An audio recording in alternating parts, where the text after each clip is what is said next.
The secret garage test that exposed my sister's perfect fiance.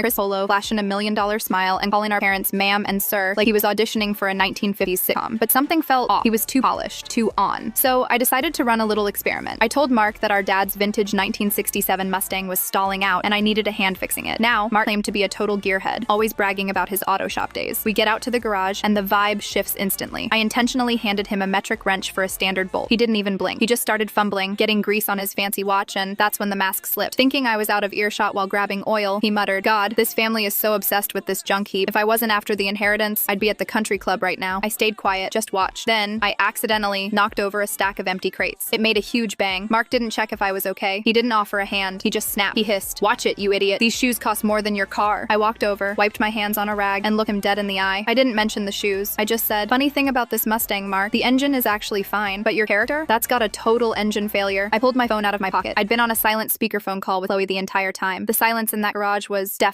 Mark's face went from pale to bright red in 4 seconds flat. He didn't even say goodbye. He just booked it to his SUV and peeled out of the driveway. Chloe was heartbroken for a week, but she told me later, "I'd rather find out he's a jerk in a greasy garage than find out at the altar." Moral of the story? If you want to know who someone really is, give him a wrench and a reason to be annoyed. The truth always comes out under the hood.